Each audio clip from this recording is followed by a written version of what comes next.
ନମସ୍କାର ଶ୍ରୋତା ବନ୍ଧୁ। ଆଜି ଆମେ ବ୍ରହ୍ମ ମୁହୂର୍ତ୍ତରେ ଉଠିବାର ଲାଭ ସମ୍ବନ୍ଧରେ ଜାଣିବା। ଓଡ଼ିଶାର ଛୋଟିଆ ଗାଁରେ ରହୁଥିଲା ଜଣେ ଯୁବକ ରାଜେଶ। ସେ ଅତ୍ୟନ୍ତ ଭଲ ପିଲା ଥିଲା, କିନ୍ତୁ ସବୁବେଳେ ଅଳସ ଓ ଡେରିରେ ଉଠୁଥିଲା। ସକାଳ 8ଟା ପୂର୍ବରୁ ତା'ର ନିଦ ଭାଙ୍ଗୁନଥିଲା। ଏହି କାରଣରୁ ସେ ପଢ଼ାରେ ମନ ଦେଇପାରୁନଥିଲା। ଘରେ ମଧ୍ୟ ସବୁବେଳେ ଗାଳି ଖାଉଥିଲା। ଗାଁର ଜଣେ ବୃଦ୍ଧ ସାଧୁ ରହୁଥିଲେ। ସମସ୍ତେ ତାଙ୍କୁ ବହୁତ ସମ୍ମାନ କରୁଥିଲେ। ଗୋଟେ ଦିନ ରାଜେଶ ଦୁଃଖୀ ହୋଇ ସାଧୁଙ୍କ ପାଖକୁ ଗଲା ଓ କହିଲା, ବାବା, ମୋ ଜୀବନରେ କିଛି ଭଲ ହେଉନାହିଁ। ମୁଁ ଯେତେ ଚେଷ୍ଟା କରୁଛି ସଫଳତା ମିଳୁନାହିଁ।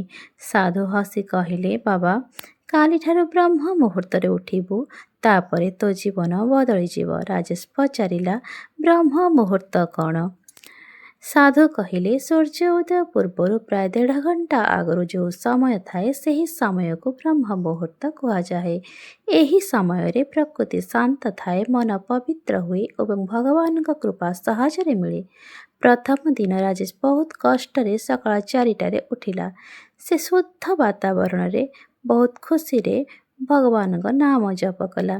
ସେହିଦିନ ସେ ଅଜଣା ଶାନ୍ତି ଅନୁଭବ କଲା। ଧୀରେ ଧୀରେ ଏହା ତା'ର ଅଭ୍ୟାସରେ ପରିଣତ ହୋଇଗଲା। ତା'ର ମନ ପଢ଼ାରେ ଲାଗିଲା। ଶରୀର ସୁସ୍ଥ ରହିଲା, ମନର ଚିନ୍ତା ହଟିଗଲା। କିଛି ମାସ ପରେ ସେ ପରୀକ୍ଷାରେ ପ୍ରଥମ ହେଲା। ଗାଁ ଲୋକମାନେ ଆଶ୍ଚର୍ଯ୍ୟ ହୋଇ ପଚାରିଲେ, ତୁ ଏତେ ବଦଳିଗଲୁ କେମିତି? ରାଜେଶ ହସି କହିଲା, ମୋ ଜୀବନ ବଦଳାଇ ଦେଇଛି ବ୍ରହ୍ମ ମୁହୂର୍ତ୍ତ। ସେ କହିଲା, ଯେଉଁ ଲୋକ ବ୍ରହ୍ମ ମୁହୂର୍ତ୍ତରେ ଉଠି ଭଗବାନଙ୍କୁ ସ୍ମରଣ କରେ, ତାଙ୍କ ଜୀବନରେ ଶାନ୍ତି ଓ ସଫଳତା ସକାରାତ୍ମକ ଶକ୍ତି ଆସେ। ବ୍ରହ୍ମ ମୁହୂର୍ତ୍ତରେ ଉଠିବା ଶରୀର ଓ ମନ ଆତ୍ମା ପାଇଁ ଅତ୍ୟନ୍ତ ଲାଭଦାୟକ।